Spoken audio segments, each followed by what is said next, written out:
Baik, makanya ketika ada orang misalnya muncul, siap nih, maulid, mau bikin ini, mau bikin itu dan sebagainya, mau ngaji ini itu, dikatakan, nggak bisa, itu bid'ah.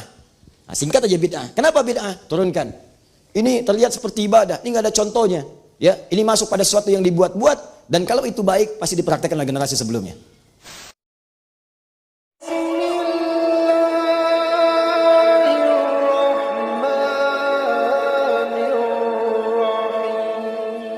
Tugas saya untuk menyampaikan, bukan memaksa. Nabi aja ketika berdakwah turun ayat fadzakir innama anta mudzakir lasta alaihim bimusaitir. Muhammad ingatkan, tugas kamu ngingatin orang, bukan maksa orang. Seorang Nabi Muhammad manusia paling takwa, surga terjamin, sangat dekat dengan Allah, luar biasa. Tugasnya hanya mengingatkan, bukan maksa. Saya di hidayat, Nabi bukan, Rasul bukan, surga belum jelas, amalan berantakan, hisab menegangkan. Kemudian di pagi ini pengen maksa Anda, saya siapa? Saya masih sehat. Ya. Yuk dalil. Ini kita bagi dua. Ini yang mengerjakan, ini kemudian yang tidak mengerjakan. Nah. Ada yang menolak, kemudian ada juga yang mempraktikkan.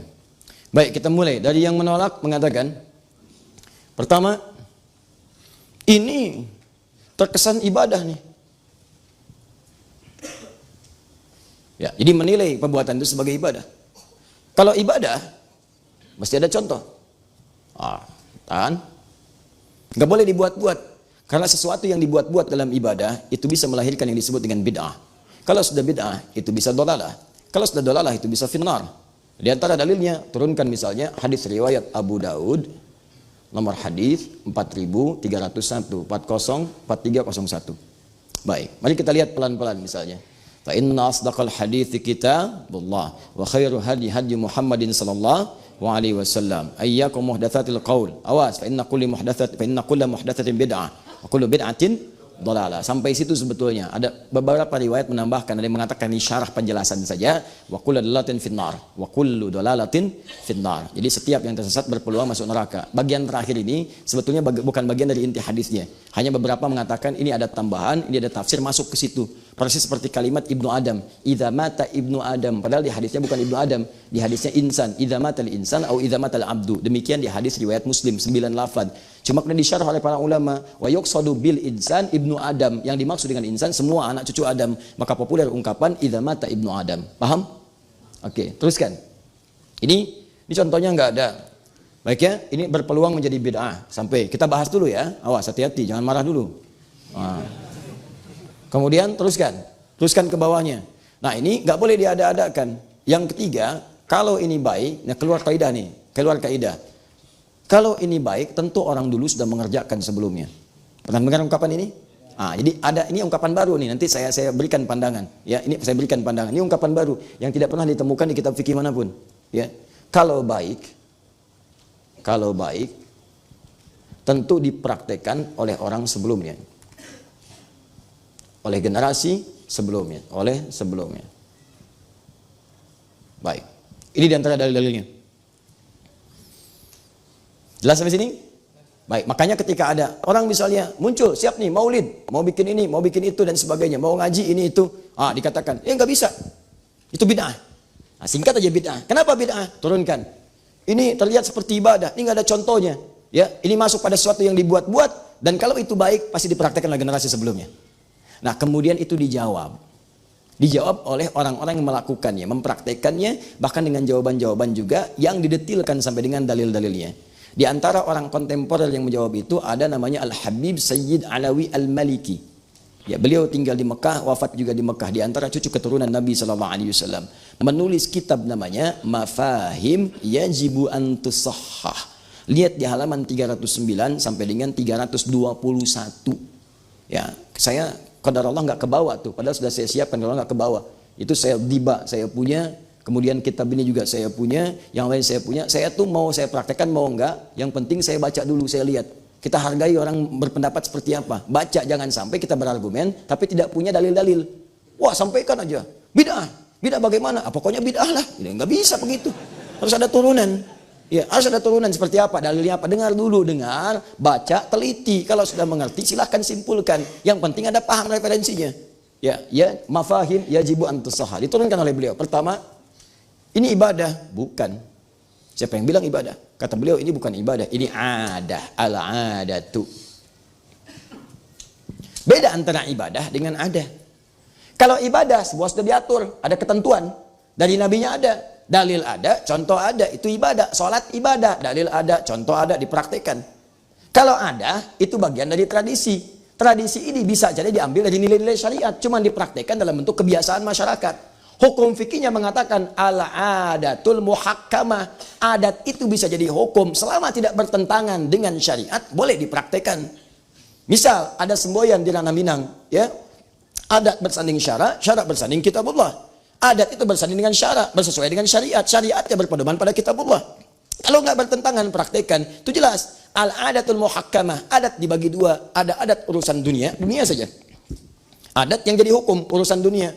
Misal, urusan dunia, urusan toilet. Cicahem dengan misalnya yang satu lagi terminal, apa namanya? Leuwih Panjang sampai sekarang dia. Itu Leuwih Panjang dengan Cicahem. Masuk toiletnya beda. Cicahem 1000 misalnya, Leuwih Panjang 2000. Hukum Cicahem 1000, Leuwih Panjang 2000. Tiba-tiba Anda biasa ke Cicahem, masuk ke Leuwih Panjang, masuk ke toilet. Bayar 1000, kata orang Leuwih Panjang, Pak 2000. Nggak bisa, biasanya 1000. Adat di situ, awas hati-hati, adat itu berbeda jadi hukum, jadi kebiasaan. Kalau sudah kebiasaan, Anda nggak bisa tolak. Itu urusan dunia. Sama bahkan ke istilah. Di sini pisang itu pisang, gedang itu pepaya. Awas, masuk ke Jawa, gedang itu pisang. Awas, jangan itu sayur. Silakan. Monggo niki, ini nasine loh ya. Niki jangan dimakan. Niki jangan dimakan. Nasi aja dimakan, sayurnya enggak. Kenapa niki jangan dimakan? Kan jangan tuh sayur. Ya. Paham? Itu adat namanya.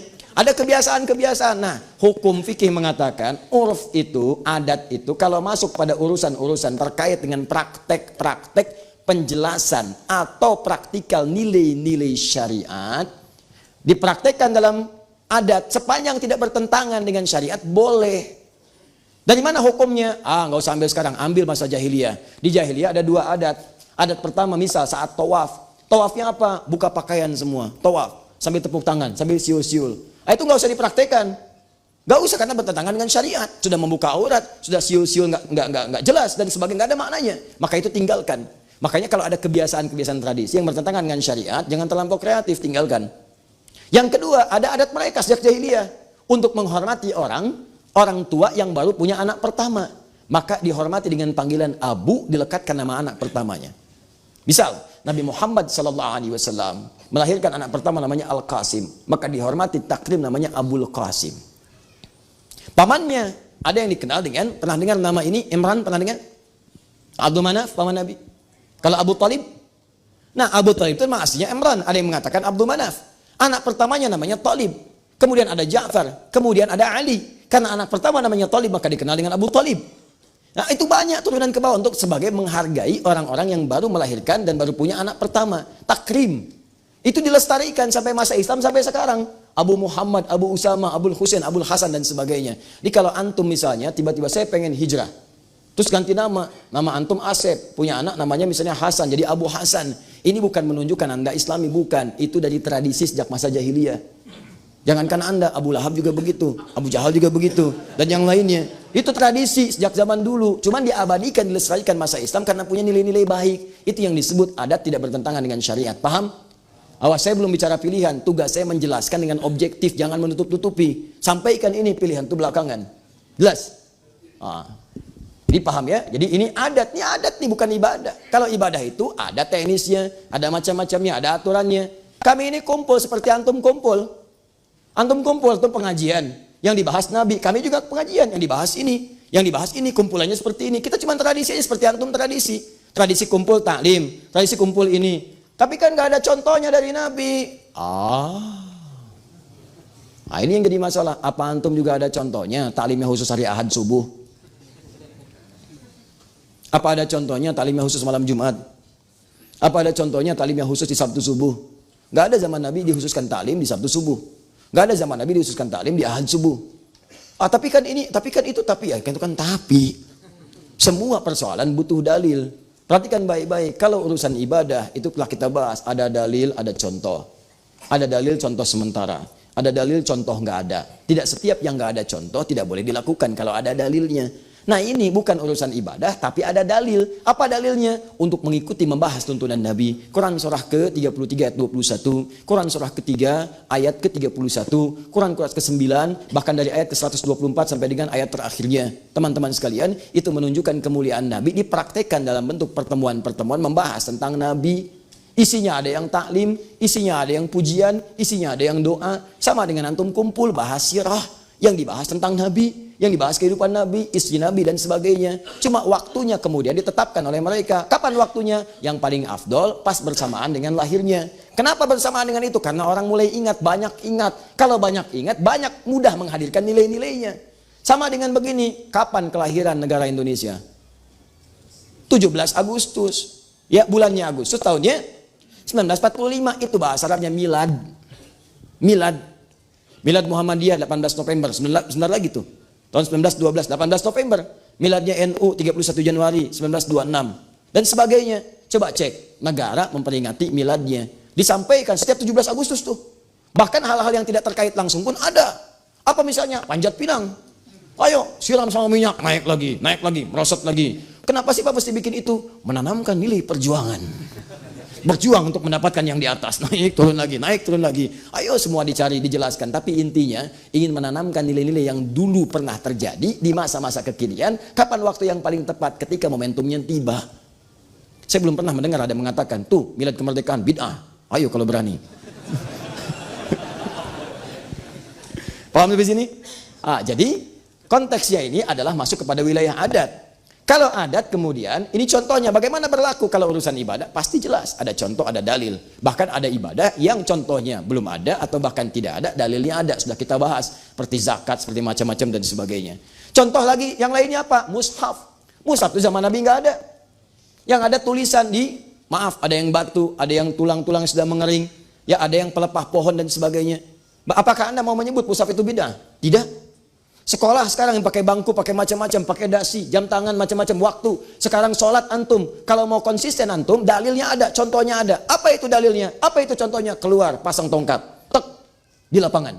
Lihat bayangannya. Nanti kalau sudah mulai mengecil, siang matahari tergelincir, lewat, kemudian bayangan lebih kecil daripada tombaknya, zuhur masuk. Kecil lagi, asar. Semakin mengecil hilang, maghrib. Semakin gelap, isya. Saya tanya pada antum, siapa yang sekarang dan masjid mana di Bandung yang kalau mau sholat pasang tombak di luar? Sekarang kemana? Jam berapa maghrib? Jam berapa kemudian isya? Jam berapa zuhur? Saya mau tanya, tunjukkan pada saya satu hadis saja tentang jam di zaman Nabi. Sholatlah kalian ketika jam 5:45. Tunjukkan pada saya. Mana dalilnya? Kalian mengatakan harus ada dalil, mana dalilnya? Mana contohnya? Oh ini nggak bisa, ini kan kias, ini apa? Sama aja. Sama aja. Kenapa kalian mengunggulkan yang ini tapi menolak yang lain? Kenapa kalian mengagungkan yang ini tapi menafikan yang lain? Tapi ketika itu jadi kepentingan Anda kemudian bela mati-matian. Jangan seperti itu. Anda boleh tidak sepakat, tapi juga tidak harus kemudian menghadirkan Anda yang paling bagus. Awas apalagi sombong. Sombong itu bahaya. Jangan bersaing dengan tukang pancing. Tukang pancing lebih jagoan. 3 orang tukang pancing lomba kesombongan. Yang satu mengatakan, nih Pami Abi mancing ayeuna. Waduh, kalau saya mancing sekarang, saya lempar. Begitu saya lempar, langsung dimakan. Tuh. Yang satu mengatakan, pancing saya, baru dimasukin umpannya begini, ikannya udah nongol. Pak, mau mancing nggak? Yang 3 cuma diem aja. Kamu gimana? Saya itu, kalau mau mancing hari Sabtu, hari Jumat, ikan datang ke rumah ngetok. Punten Pak, dupe anjing jantan mancing. Sudahlah, nggak usah seperti itu, ya. Nggak ada ujungnya, paham ya? Jadi lebih baik kita lihat dulu, dengar aja dulu, dan belum tentu juga ini pun unggul dibanding yang ini. Cuman caranya tampilkan dengan yang elegan. Itu yang paling bagus. Caranya demikian. Ini jawab, ini dalil, pakai dalil pakai itu biasalah. Biasa diskusi dalil itu pilihan terserah Anda. Ya jangan sampai perbedaan kita membuat kita sulit untuk minum teh bersama.